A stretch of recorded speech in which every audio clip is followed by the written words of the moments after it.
Many of us caught the fever and hype of the much-anticipated film The Woman King, starring Viola Davis, John Boyega and South African sensation Thuso Mbedu. This tremendous work of art was inspired by the formidable women of the Dahomey Amazons.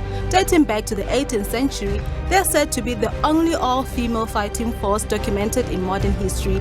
The Dahomey Warriors were from the Kingdom of Dahomey, known today as the Republic of Benin in West Africa. While Europeans referred to them as Amazons, they called themselves Ahosi, meaning king's wives, or Mino, meaning our mothers. It was mainly during colonization when they defeated at some point the French army. And we know that one of the generals of the French army was amazed that these women were quite invincible.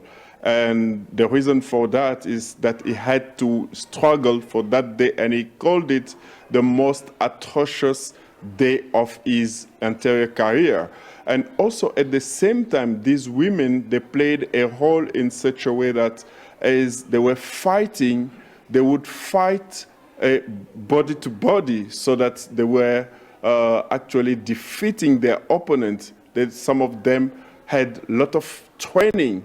And that training was also being given by a lady at the same time. Remember that this army was a 100% female army. These Gatsu women are said to have grown from an army of 800 to 6,000, and the king preferred them because they were much better organized, swifter, and braver. And of course, soldiers would hesitate to kill them because they were often young women. Trendz Live caught up with Thuso Mbedu and John Boyega, who shared a little bit more insight on their experience. King Gezo, after rising to the throne, actually was one of the kings that believed in the ultimate old school tradition of duality between male and female. So in his courts, in negotiations, even in war in the military, he's the one that kind of brought back that duality, the old school, at the time anyway, which was more of an old school approach to the monarchy. And also he empowers the women to be a part of the King's Guard to protect not only him, but the people of Dahomey. And with Nawi, I think what I like about her is that we see her before she joins the army. She is the reality of what it looks like to join the army, to choose to fight for your people. That makes it human. It makes her dream attainable, because we see her have to fight to get to the position that she's in. There was a duality of both, especially when the Yoyo started getting horses and spears and had a direct line between the British, and were in great negotiation with them and in great favor of the British. You know, the king was just like, everybody's fighting. If the woman feels like she wants to come and fight, she can come and fight. Of course, the Republic of Benin has paid tribute to the warriors through a 30-meter monument called Amazon. Here is what Thuso had to say about it.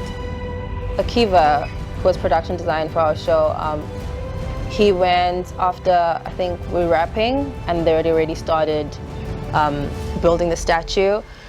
Rebrand is not the right word to use, but I don't know what better word to use, but it was Benin trying to rebrand in that sense, reclaiming their own history. If anything, I'm just grateful that, you know, the movie came out in this time where they are celebrating who they are. As we show appreciation to the Dahomey Warriors and stars of The Woman King alike, remember to catch the film, which premiered in cinemas on September 30th. In the King's Guard, you will be revered. It is a great honor. I'll be proud to fight with you. You are one of us.